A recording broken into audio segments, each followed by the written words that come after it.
ದುಡ್ಡು ಬಂದಿರೋದಕ್ಕೆ ನೀನು ಕೊಟ್ಟು ಬಂದಿರೋದು ಚೆನ್ನಾಗಿ ದುಡ್ಡು ಸಂಪಾದನೆ ಮಾಡ್ತಾ ಇದೆಯಾ? ಹೆಂಗ್ ಮಾಡಿದೆ? ಬಾಲ ಬಿಚ್ಚೋದು, ದಗ್ರ ಮಾಡೋದು. ನಿಮಗೆ ಅವಮಾನ ಅನ್ಕೊಂಡ್ಬೇಡಿ. ಇದನ್ನು ನೀವು ಕಾನೂನನ್ನ ಮೀರಿದ್ರೆ ಕಾನೂನು ನಡೀಲಿ ಏನಿದೆ ಅವಕಾಶವನ್ನ ನಾವು ಜರುಗಿಸಿ. ನಮ್ಮಲ್ಲೇ ರೌಡಿ ಈ ಸಲೂನ್ ಅಂದ್ರೆ ಇದು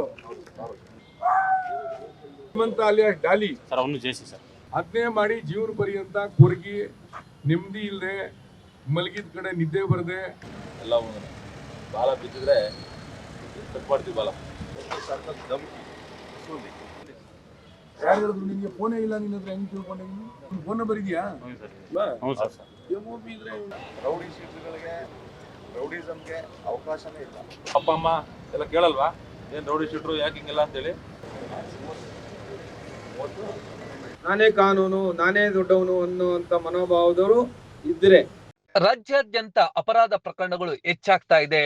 ಒಂದು ಕಾಲದಲ್ಲಿ ಕರ್ನಾಟಕ ಶಾಂತಿಯ ತೋಟ ಆಗಿತ್ತು, ಆದರೆ ಇವತ್ತು ಎಲ್ಲೆಡೆಯೂ ಕೂಡ ಅಪರಾಧ ಪ್ರಕರಣಗಳು, ಹಾಗೆಯೇ ಕೊಲೆ, ಸುಲಿಗೆ, ಹಫ್ತಾ ವಸೂಲಿ ಇಂತಹ ಪ್ರಕರಣಗಳು ಹೆಚ್ಚಾಗ್ತಾ ಇದೆ. ಅದರಲ್ಲೂ ಬೆಂಗಳೂರು ಸುತ್ತಮುತ್ತಲು ಇರ್ತಕ್ಕಂತಹ ಪ್ರದೇಶಗಳು, ವಿಶೇಷವಾಗಿ ಬೆಂಗಳೂರು ನಗರ ಜಿಲ್ಲೆಯ ಆನೇಕಲ್ ತಾಲೂಕಿನಲ್ಲಿ ಇಲ್ಲಿ ಒಂದಲ್ಲ ಒಂದು ರೀತಿಯಾದಂತಹ ಅಪರಾಧ ಪ್ರಕರಣಗಳು ಪ್ರತಿನಿತ್ಯವೂ ಕೂಡ ನಡೆಯುತ್ತಿದೆ. ಕಿಡ್ನಾಪ್ಗಳು, ಕೊಲೆ, ಹಫ್ತಾ, ಹಾಗೆಯೇ ರಾಬರಿ ಹಾಗೂ ಎದುರಿಸುವಂತದ್ದು, ಹಾಗೆ ದಾಂಧಲೆ ನಡೆಸುವಂತ ಇಂತಹ ಪ್ರಕರಣಗಳು ಹೆಚ್ಚಾದಂತ ಹಿನ್ನೆಲೆಯಲ್ಲಿ ಇಂದು ಆನೇಕಲ್ ತಾಲೂಕಿನ ಉಪವಿಭಾಗದ ರೌಡಿ ಶೀಟರ್ಗಳ ಪೆರೇಡ್ ಅನ್ನ ಆಯೋಜಿಸಲಾಗಿತ್ತು. ಈ ಒಂದು ಪೆರೇಡ್ ನಲ್ಲಿ ಅಡಿಷನಲ್ ಎಸ್ಪಿ ಆಗಿದ್ದಂತಹ ಲಕ್ಷ್ಮೀನಾರಾಯಣ್ ರವರು, ಹಾಗೆ ಡಿವೈಎಸ್ಪಿ ಗೋಪಾಲ್ ನಾಯಕ್ ಹಾಗೂ 6 ಠಾಣೆಗಳ ಇನ್ಸ್ಪೆಕ್ಟರ್ಗಳಾದಂತಹ ಅತ್ತಿಬೆಲೆಯ ಮಂಜುನಾಥ್ ಗೌಡರು, ಹಾಗೆ ಜಿಗಣಿಯ ನವೀನ್ ರವರು, ಹಾಗೂ ಆನೇಕಲ್ನ ಪ್ರಕಾಶ್, ಹಾಗೆ ಸೂರ್ಯ ಸಿಟಿಯ ಚಂದ್ರಪ್ಪ ಮತ್ತು ಸರ್ಜಾಪುರ ಹಾಗೆ ಬೆನ್ನೇರುಘಟ್ಟದ ಇನ್ಸ್ಪೆಕ್ಟರ್ಗಳ ನೇತೃತ್ವದಲ್ಲಿ ಈ ಒಂದು ಪೆರೇಡ್ ಆಯೋಜನೆಗೊಂಡಿತ್ತು. ಒಂದಷ್ಟು ರೌಡಿಗಳು ಈ ಒಂದು ಪೆರೇಡ್ ನಲ್ಲಿ ಭಾಗವಹಿಸಿದ್ದರು. ಎಲ್ಲ ಅಧಿಕಾರಿಗಳು ಕೂಡ ಖಡಕ್ ವಾರ್ನಿಂಗ್ ಅನ್ನ ಈ ರೌಡಿ ಶೀಟರ್ ಗಳಿಗೆ ನೀಡಿದ್ದರು. ಕೆಲವೊಬ್ಬರು ಕಿವಿಗೆ ಓಲೆಯನ್ನು ಹಾಕೊಂಡ್ ಬಂದಿದ್ರು. ಇನ್ನಷ್ಟು ಜನ ಕುಖ್ಯಾತರು ಕೂಡ ಇದರಲ್ಲಿ, ವಿಶೇಷವಾಗಿ ಇದರಲ್ಲಿ ಅತಿ ಹೆಚ್ಚು ಗಮನ ಸೆಳೆದದ್ದು ಆನೇಕಲ್ನ ರೌಡಿ ಶೀಟರ್ ಆಗಿರುವಂತ ಮನು ಕೂಡ ಭಾಗವಹಿಸಿದ್ದ. ಈ ಸಂದರ್ಭದಲ್ಲಿ ನವೀನ್ ರವರು ಮನುಗೆ ಖಡಕ್ ಎಚ್ಚರಿಕೆಯನ್ನ ಕೊಟ್ಟರು. ಹಾಗೆಯೇ ಅತ್ತಿಬೆಲೆಯ ಇನ್ಸ್ಪೆಕ್ಟರ್ ಮಂಜುನಾಥ್ ರವರು ಈ ಒಂದು ಬಾಲ ಬಿಚ್ಚಿದ್ರೆ ನಿಮ್ಮ ಬಾಲವನ್ನ ಹೇಗೆ ತುಂಡರಿಸಬೇಕು, ಕಾನೂನಿನ ಮೂಲಕವೇ ನಿಮಗೆ ಬಾಲವನ್ನ ತುಂಡರಿಸಬೇಕಾಗತ್ತೆ ಅಂತ ಎಚ್ಚರಿಕೆಯನ್ನ ಕೊಟ್ಟರು. ಹಾಗೂ ಇನ್ನಿತರೆ ಇನ್ಸ್ಪೆಕ್ಟರ್ಗಳು ಕೂಡ ಖಡಕ್ ವಾರ್ನಿಂಗ್ ಅನ್ನ ಕೊಟ್ಟರು. ಆನೇಕಲ್ ತಾಲೂಕಿನಲ್ಲಿ ಬಾಲ ಬಿಚ್ಚಿದ್ರೆ ಗ್ರಹಚಾರ ಬಿಡಿಸ್ತೇವೆ, ನೆಟ್ಟಿಗಿರಲ್ಲ ನಿಮ್ಮ ಸ್ಥಿತಿ ಅಂತ ಖಡಕ್ ವಾರ್ನಿಂಗ್ ಕೊಟ್ಟರು. ಇದರ ನಡುವೆ ಅಡಿಷನಲ್ ಎಸ್ಪಿ ಅಂದ್ರೆ ಹೆಚ್ಚುವರಿ ಆಯುಕ್ತರಾದಂತ ಲಕ್ಷ್ಮೀನಾರಾಯಣ್ ಅವರು ಈ ಪೆರೇಡ್ ನಲ್ಲಿ ಭಾಗವಹಿಸಿದ್ದಂತವರನ್ನ ಉದ್ದೇಶಿಸಿ ಮಾತನಾಡಿ ಖಡಕ್ ಆಗಿ ಸೂಚನೆಗಳನ್ನು ಕೂಡ ನೀಡಿದ್ರು. ಹಾಗೆ ಗೋಪಾಲ್ ನಾಯಕ್ ರವರು ಈ ರೌಡಿಗಳಿಗೆ ಒಂದಷ್ಟು ಗ್ರಹಚಾರವನ್ನ ಬಿಡಿಸುವಂತ ಮಾತುಗಳನ್ನಾಡಿದ್ರು. ಈ ಒಂದು ಪೆರೇಡ್ ನ ಎಲ್ಲ ದೃಶ್ಯಗಳನ್ನ ನೋಡ್ತಾ ಯಾವ ಅಧಿಕಾರಿಗಳು ಯಾರ್ಯಾರಿಗೆ ವಾರ್ನಿಂಗ್ ಗಳನ್ನ ಕೊಟ್ರು ಅಂತೀರಾ, ಅದೆಲ್ಲವನ್ನು ಕೂಡ ದೃಶ್ಯಗಳಲ್ಲಿ ನೋಡೋಣ ಬನ್ನಿ. ಅದು ಒಂದೇ ಕೇಸ್ ಆಗಿದ್ದು. ಈಗ ಹೆಂಗೆ ಹೇಮಂತಾನ ಚೆನ್ನಾಗಿ ದುಡ್ಡು ಬರ್ತದ? ಆ ದುಡ್ಡು ಬಂದಿರೋದಕ್ಕೆ ನೀನು ಕೊಟ್ಟು ಬಂದಿರೋದು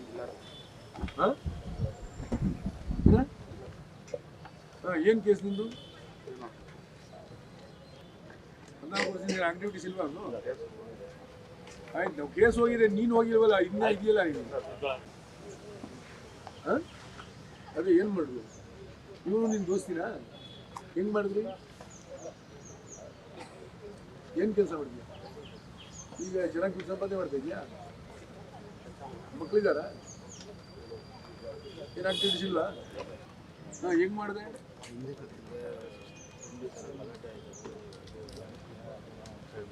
ಇವಾಗ ಎಷ್ಟು ವಯಸ್ಸು ನಿನಗೆ?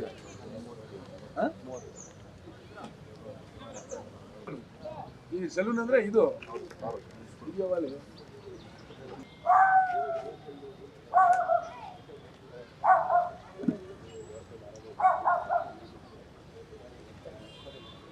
ಕನೆಕ್ಷನ್ ಆಗಿದೆಯಾ? ಇಲ್ಲ ಹರೀಶ ಸರ್. ಹೇಮಂತ ಅಲಿಯಾಸ್ ಡಾಲಿ ಸರ್, ಅವನು ಜೇಸಿ ಸರ್. ನೋಡ್ಕೊಂಬಂದ ಹೋಗಿ? ಯಾರು ಹೇಳಿದ್ರು ನಿಮಗೆ ಫೋನೇ ಇಲ್ಲ? ನಿನ್ನ ಹತ್ರ ಹೆಂಗ್ ತಿಳ್ಕೊಂಡೆ? ನೀನು ಒಂದು ನಂಬರ್ ಯಾಕೆ ಕೊಟ್ಟಿಲ್ಲ? ನಂಬರ್ ನೀನು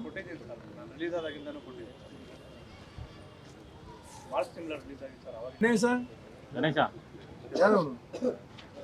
ಇವನು ಅವ್ನ ಟೀಮಾ? ಲಂಗಡ ನಿಮ್ಗೆ ಅಲಿಯಾಸ್ ಲಂಗಡ ಅಂತ ಬರೀರಿ ಇವ್ನಿಗೆ ಕೇಸು ಒಂದೇ ಟಿಂಗ್ ಸರ್ ಹಾಂ ಒಂದೇ ಏನು ಕೆಲಸ ಮಾಡ್ತಾನೆ ನೀವು? ಈಗ ಇದು ತಮಿಳ್ನಾಡಲ್ಲಿ ಮನೇಲಿದ್ದಾನೆ ಸರ್ ಅವ್ರ ಮನೆ ಸ್ವಂತ ಮನೇಲಿ. ಇಲ್ಲಿ ಯಾಕೆ ಬರ್ತಾನೆ ಮತ್ತೆ? ಇಲ್ಲಿ ಆಶ್ರಯದಲ್ಲಿ ಇದ್ರು ಸರ್ ಮೊದಲು. ಇವ್ನ ಫೋನ್ ನಂಬರ್ ಇದೆಯಾ? ಹ್ಞೂ ಸರ್. ಇವನು ಫೋನ್ ನಂಬರ್ ನೋಡಿ ಇಲ್ಲೆಲ್ಲಾದ್ರೂ ಮೂವ್ಮೆಂಟ್ ಇದ್ರೆ ಹಾಂ ಸರ್. ಇವ್ನ ಕತೆ ನೋಡಿ ಹೆಂಗೆ ಅಂತ. ಸರಿ ಸರ್. ರಾಬ್ರಿ ಕೇಸ್ ಆಗಿದೆ. ಈಗ ಆಕ್ಟಿವ್ ಇದಾರೆ? ಇಲ್ಲ ಸರ್, ಪೇಂಟಿಂಗ್ ಮಾಡಕಂತ ಸರ್. MOB ಇದೆಯಲ್ವಾ? ಹ್ಞೂ ಸರ್. MOB ಇದ್ರೆ ರೋಡ್ ನಾನು ಇದೇ ಉಪವಿಭಾಗದಲ್ಲಿ DYSP ಆಗಿರೋದ್ರಿಂದ ಕೆಲಸ ಮಾಡಿರೋದ್ರಿಂದ ಇಲ್ಲಿನ ಆಗು ಹೋಗುಗಳು ಒಂದು ಸ್ವಲ್ಪ ನನಗೆ ಗೊತ್ತಿರೋದ್ರಿಂದ ನಾವು ಇಲ್ಲಿ ಏನು ಈ ದಿನ ಕರೆದಿದ್ದೀವಿ, ನಿಮ್ಮ ಇಲ್ಲಿ ಆನೇಕಲ್ಲು ಉಪವಿಭಾಗದ ವ್ಯಾಪ್ತಿಯ ಎಲ್ಲ ಠಾಣೆಗಳ ವ್ಯಕ್ತಿಗಳನ್ನ ನಿಮಗೆ ಅವಮಾನ ಅನ್ಕೊಂಡ್ಬೇಡಿ. ಇದನ್ನು ನಾವು ಅವಮಾನ ಮಾಡೋಕ್ಕೂ ಕರೆದಿಲ್ಲ. ಇದು ನಾವು ನ್ಯಾಯಾಲಯಗಳ ಒಂದು ಸೂಚನೆಗಳನ್ನು ಕೂಡ ಪಾಲನೆ ಮಾಡ್ತೀವಿ ಈ ಸಮಯದಲ್ಲಿ. ಮತ್ತೆ ನಮ್ಮ ಇಲಾಖೆಯಲ್ಲಿ ಇರ್ತಕ್ಕಂಥ ಸೂಚನೆಗಳನ್ನು ಪಾಲನೆ ಮಾಡಬೇಕಾಗತ್ತೆ. ನಮ್ಮದು ಫಸ್ಟ್ ಆ್ಯಂಡ್ ಫಾರ್ಮೋಸ್ಟ್ ಇರೋದು ಲಾಂಡ್ ಆರ್ಡರ್ ಮೇಂಟೈನ್ ಮಾಡುವಂಥದ್ದು. ಈ ಲಾಂಡ್ ಆರ್ಡರ್ ಮೇಂಟೈನ್ ಮಾಡುವಾಗ ನಿಮ್ಮನ್ನು ಕರೆದಿದ್ದೀವಿ. ನಾವು ಆವಾಗ ರಿವ್ಯೂ ಮಾಡ್ತಾ ಇರ್ತೀವಿ. ಯಾರ್ಯಾರು ಒಳ್ಳೆಯವರು ನಡೀತಿದ್ದಾರೆ, ಒಳ್ಳೆಯವರು ಇದ್ದಾರೆ, ಅವ್ರನ್ನ ನಾವು ಆಗಿಂದಾಗೆ ನಾವು ಅದನ್ನು ಕೆಲಸಗಳನ್ನು ಮಾಡ್ಕೊಂಡು ಬಂದಿದ್ದೀವಿ. ಇಲ್ಲಿ ನಾವು ಹೇಳುವಂಥದ್ದು ಏನಂದರೆ, ನಮಗೆ ಒಂದು ಸಮಾಜದ ಸ್ವಾಸ್ಥ್ಯ ಸುವ್ಯವಸ್ಥೆ ನಮ್ಮ ಪ್ರಥಮ ಆದ್ಯತೆ. ಆ ನಿಟ್ಟಿನಲ್ಲಿ ನಾವೇನಾದರೂ ಸೂಚನೆಗಳನ್ನು ಕೊಟ್ಟರೆ ಅದನ್ನು ನಿಮಗೆ ಅವಮಾನ ಅಂತ ನೀವು ತಿಳ್ಕೊಳ್ಬಾರ್ದು. ಅದನ್ನು ನಮಗೇನೋ ನಮ್ಮ ಫ್ಯಾಮಿಲಿಗೆ ಅವಮಾನ ಆಯಿತು ಅನ್ನೋದು ತಿಳ್ಕೊಳ್ಳೋ ಅವಶ್ಯಕತೆ ಇಲ್ಲ. ಆದರೆ ನೀವು ಕಾನೂನನ್ನು ಮೀರಿದ್ರೆ ಕಾನೂನು ನಡೀಲಿ ಏನಿದೆ ಅವಕಾಶವನ್ನು ನಾವು ಜರುಗಿಸ್ತೀವಿ. ಅದನ್ನೇ ನಾವು ಇಲ್ಲಿ ಹೇಳೋ ಅವಶ್ಯಕತೆ ಇಲ್ಲ. ಅದು ಎಲ್ಲರಿಗೂ ಗೊತ್ತಿದೆ. ಕಾನೂನು ಮೀರಿದವರಿಗೆ ಕಾನೂನು ನಡಿ ಏನೇನು ಇದೆ ಅದನ್ನು ಕ್ರಮ ನಾವು ಮಾಡೋಕ್ಕೇನೆ ಇಲಾಖೆ ಇರೋದ್ರಿಂದ ನಮ್ಮ ಪ್ರಥಮ ಕರ್ತವ್ಯ ಕೂಡ ಹೌದು. ಅದನ್ನು ನಾವು ಮಾಡ್ತೇವೆ.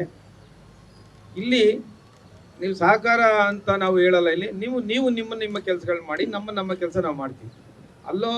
ಎಲ್ಲೋ ಕೆಲವರು ಇರ್ತಾರೆ, ಪರಿವರ್ತನೆ ಆಗದೇ ಇರುವಂಥ ಸ್ಥಿತಿ ತಲುಪಿದವರು ಇದ್ದಾರೆ.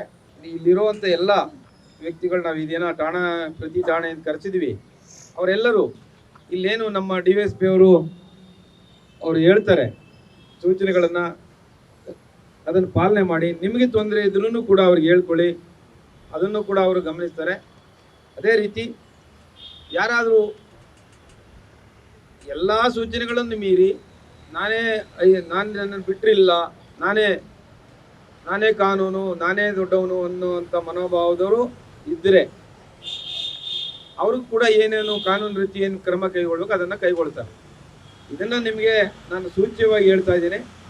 ಪ್ರತಿಯೊಬ್ಬರು ಪೊಲೀಸರ ಜೊತೆ ಕಾನೂನು ಸುವ್ಯವಸ್ಥೆಯನ್ನು ಕಾಪಾಡುವ ನಿಟ್ಟಿನಲ್ಲಿ ಅದನ್ನೇ ಮಾಡಿ ಜೀವನ ಪರ್ಯಂತ ಕೊರಗಿ ನೆಮ್ಮದಿ ಇಲ್ಲದೆ, ಮಲಗಿದ ಕಡೆ ನಿದ್ದೆ ಬರದೆ, ಊಟದ ಟೈಮ್ನಲ್ಲಿ ನೆಮ್ಮದಿಯಾಗಿ ಊಟ ಮಾಡಿದೆ, ತಿರುಗಾಡಿದ ಕಡೆ ನೆಮ್ಮದಿಯಾಗಿ ತಿರುಗಾಡದೆ, ಸ್ವತಂತ್ರವಾಗಿ ನಾನು ರಾತ್ರಿ 2 ಗಂಟೆನಲ್ಲಿ ಆರಾಮಾಗಿ ನಾನು ಒಂದು ನೈಟ್ ಪ್ಯಾಂಟು T-ಶರ್ಟ್ ಹಾಕೊಂಡು ನಾನು ಒಬ್ಬನೇ ಓಡಾಡ್ಬೋದು. ನನಗೆ ಯಾರೂ ಮಾತಾಡ್ಸಲ್ಲ. ನೀವು ಯಾವಾಗಲೂ ಮೈಯೆಲ್ಲ ಕಣ್ಣು, ಸುತ್ತಮುತ್ತಲು ಜನ ಎಲ್ಲ ನಿಮ್ಗೆ ಕಾಯಬೇಕು. ಯಾವ ಟೈಮಲ್ಲಿ ಯಾರು ಬರ್ತಾರೋ, ಯಾರು ಅಟ್ಯಾಕ್ ಮಾಡ್ತಾರೋ, ಏನು ಮಾಡ್ತಾರೋ ಅಂತ ಅನ್ಬಿಟ್ಟು ಎದುರ್ಕೊಂಡು ಜೀವನ ಮಾಡೋದು. ಮನುಷ್ಯ ಬದುಕುದು ಸ್ವಲ್ಪ ದಿನಕ್ಕೆ ಇದೆಲ್ಲ ಅವಶ್ಯಕತೆ ಇದೆಯಾ? ಸ್ವಲ್ಪ ದಿನ ಬದುಕುದು. ಈಗ ಬೆಳಿಗ್ಗೆ ಎದ್ದು ಸ್ಟಾರ್ ಹೋಟ್ಲಲ್ಲಿ 2,000 ರೂಪಾಯಿ ಕೊಟ್ಟು ಒಂದು ಟಿಫನ್ ಮಾಡಿದ ಒಂದು ಜೀವನ ನಡೀತದೆ. ಈ ಫುಟ್ಪಾತ್ನಲ್ಲಿ 15 ರೂಪಾಯಿದು 20 ರೂಪಾಯಿದು ಚಿತ್ರಾನ್ನ ತಿನ್ನೊಂದು ಜೀವನ ನಡೀತದೆ. ಅವನೇನು 100 kg ಮಾಂಸ ಬೆಳೆಸ್ಕೊಂಡಿರ್ತಾರೆ, ಇವನೇನು ಇಲ್ಲದೆ ಬರೀ ಮೂಳೆಲ್ಲಿ ತಿರುಗಾಡ್ತಿರ್ತಾನೆ. ಅಂಥದ್ದೇನು ಇರಲ್ಲ. ನೆಮ್ಮದಿಯಾಗಿ ಬದುಕಬೇಕಂದ್ರೆ ಮನುಷ್ಯನಿಗೆ ಹೃದಯ ಮತ್ತು ಮನಸ್ಸಿನಲ್ಲಿ ಒಳ್ಳೆ ಆಲೋಚನೆಗಳು ಇರಬೇಕು. ನೀವು ಒಳ್ಳೆ ಆಲೋಚನೆಗಳು ಮಾಡಲಿಲ್ಲ ಒಂದು ಕ್ಷಣದಲ್ಲಿ ಅಂತ ಅಂದ್ಬಿಟ್ಟು ನೋಡಿ ಹಿಂಗೆಲ್ಲ ಆಗಿದ್ದೀರಿ. ಇನ್ನು ಮೇಲೆ ನೀವು ಒಳ್ಳೆ ಆಲೋಚನೆ ಮಾಡಿ ನಾವು ಪರಿವರ್ತನೆ ಆಗ್ತೀವಿ, ನಮ್ಗೆ ಒಳ್ಳೇದಾಗಬೇಕು, ನಮ್ಮ ಪೊಲೀಸ್ನವರು ನಮಗೆ ನಿಮ್ಮ ಬೆಂಬಲಕ್ಕೆ ಇರಬೇಕು ಅಂತ ಅಂದರೆ ನೀವು ಒಳ್ಳೆ ಜೀವನ ಮಾಡಿ ನಾವು ನಿಮ್ಮ ಬೆಂಬಲಕ್ಕೆ ಇರ್ತೀವಿ. ಕೆಟ್ಟ ಜೀವನ ಮಾಡಿದ್ರೆ ನಾನಲ್ಲ ಕ್ರಮ ತಗೊಳ್ಳೋದು. ಕಾನೂನಿದೆ, ಈ ದೇಶದ ಕಾನೂನು, ಅದು ಕ್ರಮ ತಗೊಳ್ತದೆ. ಆ ಕಾನೂನು ಚಲಾಯಿಸುವುದಷ್ಟೇ ನನ್ನ ಕೆಲಸ. ನಾನಲ್ಲ ನಿಮ್ಮ ಮೇಲೆ ಕ್ರಮ ತಗೊಳ್ಳೋನು, ಈ ದೇಶದ ಕಾನೂನು ನಿಮ್ಮ ಮೇಲೆ ಕ್ರಮ ತಗೊಳ್ಳೋದು. ಆ ಕಾನೂನು ಚಲಾಯಿಸೋದು ನಮ್ಮೆಲ್ಲ ಕೆಲಸ. ಆ ಕಾನೂನನ್ನ ಇಂಪ್ಲಿಮೆಂಟ್ ಮಾಡೋದು. ಯಾರಾದರೂ ಉಡಾಪೆಯಿಂದ ಇದು ಮಾಮೂಲಿ ಭಾಷಣಗಳೇ, ಬಂದವರೆಲ್ಲ ಮಾತಾಡ್ತಾರೆ ಭಾಷಣಗಳು ಅಂತ ನೀವೇನಾದ್ರು ಅಂದ್ಕೊಂಡಿದ್ರೆ ಅದನ್ನ ಇವತ್ತು ತಲೆಯಿಂದ ತೆಗೆದಾಕ್ಬಿಡಿ. ಒಳ್ಳೆ ರೀತಿಯಲ್ಲಿ ಬದುಕಿ, ನಿಮ್ಗೇನಾದ್ರೂ ತೊಂದರೆ ಆದ್ರೆ ನಾವಿದ್ದೀವಿ. ಒಳ್ಳೆ ರೀತಿಯಲ್ಲಿ ಬದುಕಿ, ನಿಮ್ಗೇನೇ ಅಪಾಯ ಬರ್ತಾ ಇದೆ ಅಂದ್ರೆ ನಮ್ಗೆ ಹೇಳಿ, ಸರ್ ನಮ್ಗೆ ಇಂಥದ್ದು ಅಪಾಯ ಇದೆ ಅಂತ. ನಾವು ರಾತ್ರಿ 2 ಗಂಟೆಗಾಗಲಿ ನಿಮ್ಮ ಜೀವನ ರಕ್ಷಣೆ ಮಾಡ್ತೀವಿ ನಾವು.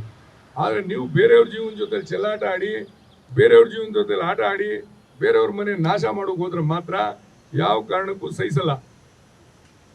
ಗೋಪಾಲ್ ನಾಯ್ಕ್ ಅಲ್ಲ ಸಹಿಸೋದು, ಗೋಪಾಲ್ ನಾಯ್ಕ್ ಅಲ್ಲ, ಈ ದೇಶದ ಕಾನೂನು. ಈ ದೇಶದ ಕಾನೂನು ಯಾವ ಕಾರಣಕ್ಕೂ ಸಹಿಸಲ್ಲ. ಇದನ್ನ ಚೆನ್ನಾಗಿ ಮನಸ್ಸಲ್ಲಿ ಇಟ್ಕೊಳ್ಳಿ. ನೀವು ನಾವೇನು ಮಾಡಿದ್ರು ನಡೀತದೆ, ನಾವೇನು ಮಾಡಿದ್ರು ನಾವು ಜಯಿಸ್ಕೊಳ್ತೀವಿ.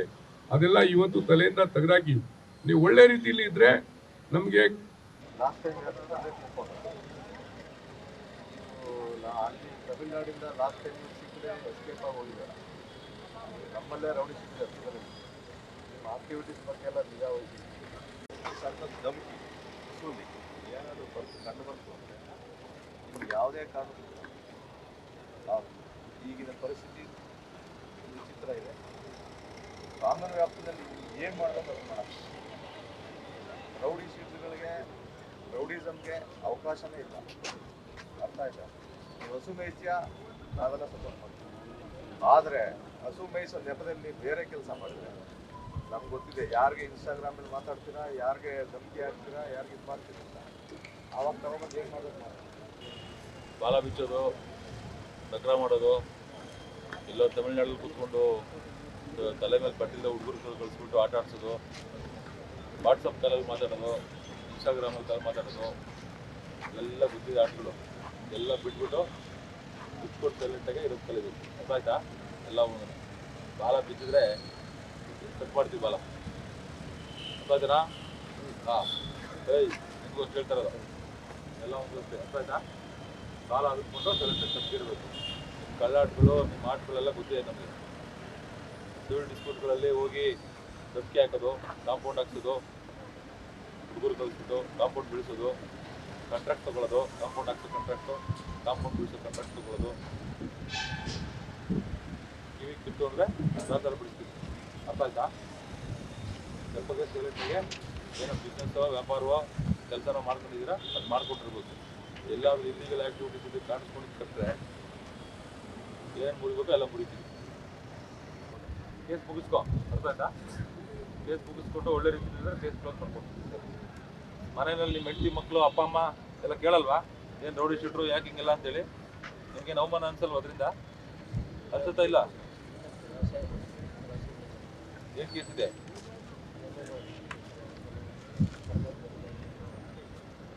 ಆಯ್ತು, ಇವೆಲ್ಲ ಕ್ಲೋಸ್ ಮಾಡು. ಕೇಸ್ ಕ್ಲೋಸ್ ಆಯ್ತಾ? ಕ್ಲೋಸ್ ಆಯ್ತಾ? ನಡೀತಾ ಇದೆಯಾ? ಕೇಸ್ ಮುಗಿಸ್ಕೊಂಡು ಬಾ. ಅರ್ಥ ಆಯ್ತಾ? ಹಾಂ, ಕ್ಲೋಸ್ ಮಾಡ್ಕೊಡ್ತೀವಿ. ಆಯಿತು, ಬಂದು ಭೇಟಿ ಮಾಡಿ. ಯಾರಿದ್ದಾರೆ ಕೇಸ್ ಯಾರು ಕ್ಲೋಸ್ ಆಗಿ 5 ವರ್ಷಕ್ಕಿಂತ ಜಾಸ್ತಿ ಆಗಿದೆ, ಆಕ್ಟಿವಿಟೀಸ್ ಯಾರಿದಿಲ್ಲ, ಕ್ಲೋಸ್ ಮಾಡಬೇಕಾ ಬೇಡವಾ ಇಟ್ಕೋಬೇಕಾ ಡಿಸೈಡ್ ಮಾಡಿ.